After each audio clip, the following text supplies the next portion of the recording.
sujeito homem, rapaz. Eu tenho um filho que faz essa proposta aí pros seus pais, pra sua mãe, pros seus parentes. Não vem fazer pra mim não, rapaz.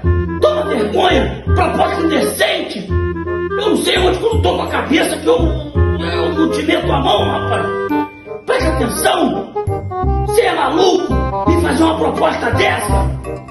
Toma vergonha na cara, pô. Sou maluco, sou problemático. Vai fazer uma proposta dessa com seus parentes? Ora, pois, o que tu falaste com ele que ele está tão nervoso com você e xingaste de respeitar a esse ponto? Ora, Joaquim, não falei nada demais. Eu só falei pra ele. Tá na hora de você procurar um emprego de carteira assinada.